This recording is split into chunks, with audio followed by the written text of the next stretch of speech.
বেকার ছেলে তার মাকে বলছে, শুধু ডাল দিয়ে ভাত খেতে ইচ্ছা করছে না, একটা ডিম ভেজে দাও না মা। মা তখন বলছে, ডিম ঘরে বসে জন্ম হয় নাকি? শুয়ে বসে 3 বেলা শুধু বাপের ঘাড়ে বসে খাচ্ছিস, আবার মজা না হলে গলা দিয়ে খাবার নামবে না। নবাব যাতে জন্ম হয়েছে ঘরে অকর্মা, এত বড় হয়েছে তাও কোনো কাজে খাটে না। বেকার ছেলের একটা ডিমের আবদারের বিপরীতে মা এতগুলো কথা শুনিয়ে দিল। রাগে গজগজ করতে করতে জায়গা ত্যাগ করলো। খাবার টেবিলে মায়ের এমন কথা শুনে গলা দিয়ে আর খাবার নামলো না। ভাতের প্লেটটা রেখে হাত ধুয়ে ফেললো। মা চাইলে ভালোভাবে বলতে পারতো ডিম নেই। আজ সে বেকার বলে মুখের উপর উঠতে বসতে খাবারের খোঁটাও শুনতে হচ্ছে। নিজেকে আজকাল একটা বোঝা মনে হচ্ছে। ভারী একটা দীর্ঘশ্বাস ছেড়ে রাতে না খেয়ে ঘুমিয়ে পড়লো ছেলেটা। রাত পেরিয়ে সকাল হলো, কেউ একটিবারের জন্য তাকে খেতে ডাকেনি। এক বুক চাপা কষ্ট নিয়ে না খেয়ে চলে গেল টিউশনি করতে। এটি দিয়ে হাত খরচ চালায় ছেলেটা। আজ চাকরিওয়ালা বড় ছেলে বাড়িতে এসেছে। যে ঘরে বেকার ছেলের জন্য একটা ডিম ছিল না, সেই ঘরে আজ বাহারি আয়োজন করেছে মা। দুপুরে বড় ছেলেকে যত্ন করে খেতে দিল মা। ওই সময় অভিও এসেছে বাড়িতে। মা তাকে একটিবার অব্দি খেতে রাখলো না। পেটের ক্ষুধা জানে এক প্লেট ভাতের জন্য কত কটু কথা সহ্য করে নিতে হয়। বেকার ছেলেটা সকল কষ্ট চাপা রেখে নির্লজ্জের মতো ভাইয়ের পাশে এসে খেতে বসলো। মা ভাই হয়তো একটু বিরক্ত হলো তার আগমনে। মা 2 ছেলেকে ভাত দিল, তবে বড় বড় মাছের টুকরো গুলো এবং মাংসের টুকরো গুলো চাকরিওয়ালা ছেলের থালাতে উঠলো।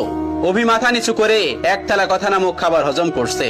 আর সেই ফাঁকে মা বড় ছেলের ভাতের নিচে বড় সড়ক একটা চিংড়ি গুজে দিল, যা চোখ এড়ালো না বেকার ছেলেটির। কে বলল বাবা মায়ের ভালোবাসা সব সন্তানের জন্য সমান হয়? এই যে মায়ের ভালোবাসায় কত ব্যবধান, এই কষ্টগুলো কাউকে বলা যায় না, আর সহ্যও করা যায় না।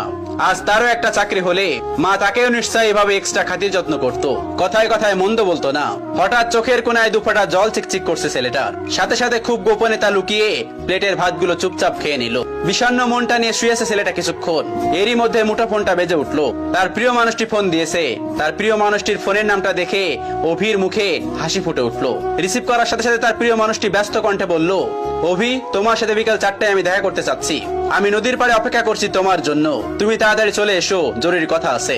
অভির হাসি মুখটা চুপসে গেল এক নিমিষেই। পকেটটা একেবারে শূন্য। টিউশনির টাকা পেতে এখনো 10 দিনের মতো লাগবে। নিজের কাছে গাড়ি ভাড়াটাও নেই। তবুও মৃত্যু হেসে তার প্রিয় মানুষটাকে বলল, ঠিক আছে, আমি আসছি। অভি সাথে সাথে রেডি হয়ে নিল। ভয়ে ভয়ে বাবার রুমে গিয়ে ভীতু কণ্ঠে বলল, আব্বা। বাবা তখন বললেন, হ কোন সাহেব, গায়ে বাতাস লাগাতে যাচ্ছেন বুঝি? বাবার ঠেস মারা কথা গায়ে মাখলো না অভি, বরং অনুনয় করে বলল, আমাকে 100 টাকা দিবেন আব্বা, খুব আর্জেন্ট দরকার।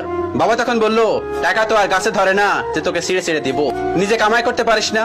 মানুষের ছোট ছোট পোলাপানো কত টাকা কামাই, পুরো সংসার চালাই, আর এত বড় দামড়া হয়েও বাপের কাছে টাকা চাও?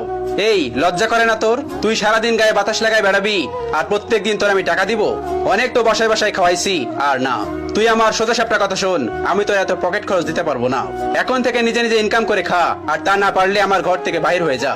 এত ঝামেলা আমার সহ্য হয় না, তুই আমার চোখের সামনে থেকে দূর হ। বাবার এতগুলো কথা শুনে ছেলেটার বুকটা মোচড় দিয়ে উঠলো। ভারী কয়েকটা দীর্ঘশ্বাস ফেলে নিঃশব্দে বের হয়ে আসলো ঘর থেকে। এদিকে প্রিয় মানুষটা বারবার কল দিয়ে তাকে তাড়া দিচ্ছে। নিজেকে সামলে নিল অভি। বাগান থেকে একটা গোলাপ ছিঁড়ে নিজের পকেটে রেখে দিল অভি। অতঃপর পায়ে হেঁটেই গেল যথার্থ স্থানে। প্রিয়তমা আগে এসে বসে আছে। অভিকে দেখে উঠে দাঁড়ালো এবং বিরক্ত কণ্ঠে বলল, এত দেরি করলে যে? জানো আমি কতক্ষণ ধরে বসে আছি? অভি তখন বলল, সরি আমার অনুরাগী, রাগ করো না আমার উপর, আসতে একটু দেরি হয়েছে। প্রিয়তমা তখন বলল, চুপ করো, চুপ করে থাকো, নিশ্চয় টাকা ছিল না? নিশ্চয় পায়ে হেঁটে এসেছো? অভি তখন মাথা নিচু করে ফেললো। প্রিয়তমা তার হাতে একটা কার্ড ধরিয়ে দিয়ে বলল, সারপ্রাইজ। ছেলেটা তখন বলল, কি এটা, কিসের কার্ড? তখন তার প্রিয়তমা তাকে বলল, এটা আমার বিয়ের কার্ড, ফার্স্ট আমি তোমাকেই দিলাম, এসো, কিন্তু তুমি কিন্তু একদমই মিস করবে না। ছেলেটি তখন বলল, মানে কি বলছো তুমি, সত্যি বলছো? মেয়েটি তখন বলল, হ্যাঁ সত্যি বলছি। অভি কাপা কাপা হাতে কার্ডটি খুলে দেখে নিল। তার বুকের বাঁ পাশটায় চিনচিন করে ব্যথা করছে। কাপা কাপা কণ্ঠে জানতে চাইলো, 3 বছরের সম্পর্কের, তবে আজই কি ইতি কথা?